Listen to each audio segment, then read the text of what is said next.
बिहार के मोतीपुर गांव नाम का एक शांत और खुशहाल गांव, जहां की सुबह पक्षियों की चहचहाट और खेतों की ताजी खुशबू से होती थी। इसी गांव के चौराहे पर एक छोटी सी दुकान थी, जिस पर कभी अवध काका के मशहूर चिकन चावल का बोर्ड लगा होता था। अवध काका अब इस दुनिया में नहीं रहे। उनकी विरासत को उनका बेटा दीपक संभाल रहा था। शुरुआत में दीपक के यहाँ इतनी भीड़ लगती थी कि वह अकेले संभाल भी नहीं पाता था। वहाँ लोग बहुत ही ज्यादा चिकन चावल खाया करते थे, लेकिन समय के साथ स्वाद की दुनिया बदल रही थी। आओ भैया, चिकन चावल ले लो। ताजे ताजे और कुरकुरे पापड़ मिर्ची चटनी के साथ मजा आ जाएगा। पर लोग बोर हो चुके थे वही चिकन चावल खाकर, इसलिए दीपक के पास कोई भी ग्राहक नहीं आ रहा था। अरे काका, आज चिकन चावल खाते जाइए ना, अभी अभी बनाया हूँ, गर्मा गर्म है। अरे दीपक बेटा, ठीक है, एक प्लेट चिकन चावल देना, और हाँ, थोड़ा जल्दी करना, मुझे खेत पर जाना है। ठीक है काका, मैं अभी लगाता हूँ आपके लिए। तभी काका चिकन चावल खाते हैं, लेकिन उसके चेहरे पर वो संतोष नहीं दिखता है। अरे दीपक, स्वाद तो ठीक है, पर अब वो बात नहीं रही। बरसों से वही मसाला, वही चीज। गांव के लोग अब कुछ नया और चटपटा ढूंढ रहे हैं शहर वाली सड़कों पर। तो अब क्या क्या मिलने लगा है। खैर, ये लो पैसे। काका का बात दीपक के दिल में तीर की तरह चुभ गई। उसकी आंखों के सामने अपने पिता अवध जी का चेहरा घूमने लगा। उसे याद आया कि जब पिताजी चिकन बनाते थे तो खुशबू पूरे मोहल्ले में महकती थी। पहले जब पिताजी दुकान लगाया करते थे तो इतनी भीड़ होती थी कि वो अकेले संभाल नहीं पाते थे। अब क्या हो गया? मैं पिताजी के नाम को डूबने नहीं दूंगा। मुझे कुछ करना होगा, पर क्या करूं मैं वैसा? तभी दीपक अपने घर आ जाता है और अपने घर में बैठे बैठे सोच रहा होता है, अपने पिताजी जैसे चिकन कैसे बनाए? मुझे तो कुछ समझ में ही नहीं आ रहा है। अरे हाँ, रामदीन काका, पिताजी के सबसे अच्छे मित्र। लगता है रामदीन काका को पिताजी जैसा चिकन बनाने का तरीका जरूर पता होगा। दीपक अपने पिता के सबसे पुराने और भरोसेमंद दोस्त रामदीन काका के पास जाने का फैसला करता है। रामदीन काका गांव के सबसे बुजुर्ग और ज्ञानी व्यक्ति माने जाते थे। प्रणाम रामदीन काका। अरे दीपक, आओ बेटा, आज बहुत दिनों बाद इस पूरे की याद आई। चेहरा उतरा हुआ क्यों है? दुकान ठीक चल रही है ना? काका, दुकान तो चल रही है, पर ग्राहक कम हो रहे हैं। लोग कहते हैं कि स्वाद पुराना हो गया है। मुझे समझ नहीं आ रहा कि मैं क्या बदलाव करूं। पिताजी होते तो शायद रास्ता दिखा देते। अवध बहुत दूरदर्शी इंसान था। उसने अपनी पूरी उम्र मसालों और स्वादों के साथ प्रयोग करने में बिताई थी। तुझे याद है उसकी वो लकड़ी वाली डायरी? डायरी? पिताजी ने कभी मुझे किसी डायरी के बारे में नहीं बताया। क्योंकि वह चाहता था कि पहले तुम खुद से हुनर सीखो।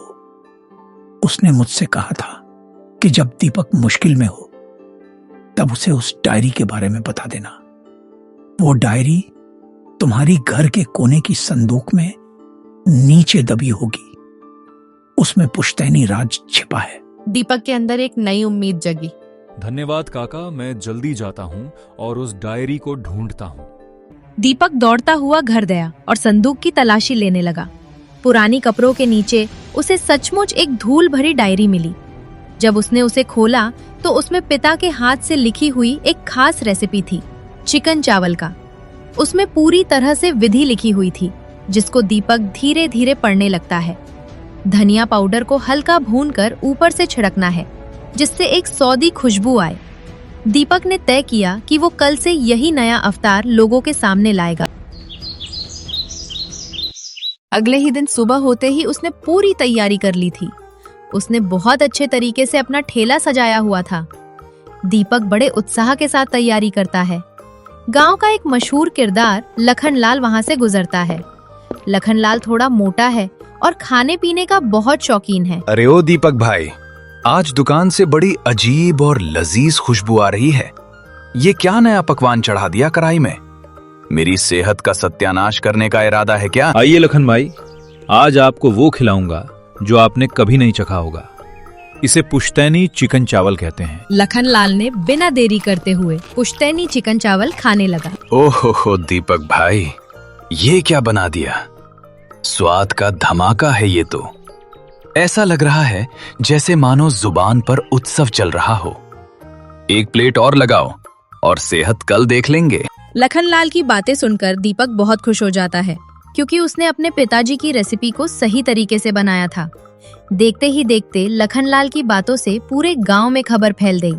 दीपक के ठेका पर फिर से वैसी ही भीड़ जुटने लगी जैसा दीपक के पिता अवध जी के समय में होता था। जब भीड़ खत्म हो जाती है तभी वही रामदीन काका दीपक के ठेले के पास आते हैं। आज मैंने बहुत तारीफ सुनी है तुम्हारा बेटा। आज मैं तुम्हारा परीक्षा लेने वाला हूँ। खिलाओ तुम्हारे पुश्तैनी चिकन चावल। देखता हूँ इसमें तुम अपने पिता के जैसा स्वाद डाल पे हो या नहीं। जरूर काका, आप एक बार खाकर देखिए और बताइए मैं अपने पिता की तरह चिकन बनाया हूं या नहीं। तभी दीपक ने काका को भी पुश्तैनी चिकन चावल एक प्लेट लगा दिया। काका उसके चिकन चावल खाने लगते हैं। अरे वाह बेटा वाह, ये तो वही स्वाद है। मुझे अपने पुराने दिनों की याद आ गई। तुमने एकदम उसी तरीके से ये चिकन को बनाया है। बहुत अच्छा लगा बेटा। रामदीन काका के मुंह से ये बात सुनकर दीपक बहुत खुश हो जाता है। ऐसे ही गांव की चौपाल के पास कुछ गांव वाले बातें कर रहे होते हैं। अरे भाई, मैंने सुना है दीपक कुछ चिकन में गजब मसाले डालकर बनाता है। कहते हैं लोग बहुत ही स्वादिष्ट लगती हैं उसके पुश्तैनी चिकन चावल। गांव का एक आदमी जोखन राम, जो हर वक्त सिर्फ चर्चा में रहने और मशहूर होने के सपने देखता था, दूर खड़ा ये सब देख रहा था। ये कल के लड़के दीपक, इसके ठेले पर इतनी भीड़, पूरा गांव वाले इसका और इसके चिकन की तारीफ कर रही है। कोई जोखन राम का नाम तक नहीं ले रहा। मुझे कुछ करना होगा। फिर क्या था, अगले दिन जोखन राम भी अपना एक चिकन चावल का ठेला लगाता है। आओ भाई आओ, जोखन के स्पेशल चिकन चावल खाओ। वो दीपक से दाम भी सस्ता और स्वाद भी अच्छा।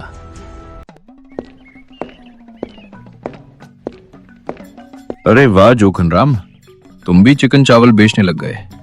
अच्छा है भाई, अच्छा है। खिलाओ ज़रा तुम। जोखन राम ने खुशी खुशी आए हुए ग्राहक को अपना चिकन चावल खिला दिया। ग्राहक उसका चिकन चावल खाने लगता है, लेकिन जोखन राम को क्या पता था, चिकन के ऊपर मसाला डाल देने से पुश्तैनी चिकन चावल नहीं बन जाते हैं। ये क्या बना दिया जोखन राम? मुझे लगा तुम भी दीपक की तरह ही चिकन चावल बेच रहे हो, पर तुमको तो किसी चीज का ज्ञान ही नहीं है। ना नमक है सही से, ना मसाले हैं। तुम पहले दीपक से पुश्तैनी चिकन बनाना सीख जाओ, उसके बाद ही अपना दुकान लगाना। तभी जोखन राम गुस्से से अपने घर चला आता है और दूसरी तरफ दीपक के पुश्तैनी चिकन चावल की खुशबू अब पूरे मोतीपुर गांव में फैल चुकी थी। लोग दूर दूर से उसके ठेले पर आने लगे थे, लेकिन जहां एक तरफ दीपक की मेहनत रंग ला रही थी, वहीं दूसरी तरफ जोखन राम की रातों की नींद उड़ गई थी। जोखन राम को पैसे से ज्यादा मोह नाम का था। वो चाहता था कि गांव का हर बच्चा उसकी जय जयकार करे। आज पूरा गांव दीपक दीपक कर रहा है। कल तक जो लोग मेरी फालतू की बातों पर भी ताली बजाते थे, आज वो मुझे देखकर कहते हैं, अरे जोखन राम, वो दीपक का पुश्तैनी चिकन चावल खाया क्या? मुझे ये सहन नहीं होता। मुझे वो रेसिपी चाहिए, भले चाहे जैसे भी मिले। जोखन राम जानता था कि दीपक को ये हुनर रामदीन काका की सलाह से मिला है, इसलिए उसने एक योजना बनाई। अब तो मेरी मदद रामदीन काका ही कर सकते हैं। तभी वो हाथ में फलों की टोकरी लेकर मंगल काका के घर पहुंचा, जैसे वो बहुत बड़ा सेवा भावी हो। प्रणाम काका, आज आपकी याद आई तो सोचा कुछ फल लेता चलूं। आपकी सेहत का ध्यान रखना हमारा फर्ज है। अरे जोखन राम, आज सूरज किधर से निकला है? खैर बैठो, क्या बात है? बस काका ऐसे ही। वैसे सुना है आपने दीपक की बड़ी मदद की है। उसकी दुकान पर तो मेला लगा रहता है। क्या जादू सिखा दिया उसे? अरे नहीं बेटा, कोई जादू नहीं है। वो तो उसके पिता अवध की मेहनत है। अवध ने अपनी बरसों की मेहनत एक डायरी में लिखकर छोड़ी थी।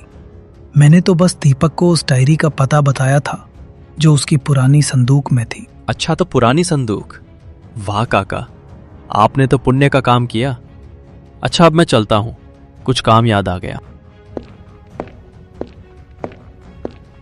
दोपहर का समय था। दीपक अपनी दुकान पर व्यस्त था और घर पर कोई नहीं था। जोखन राम ने घर के अंदर प्रवेश किया और संदूक ढूंढ निकाला।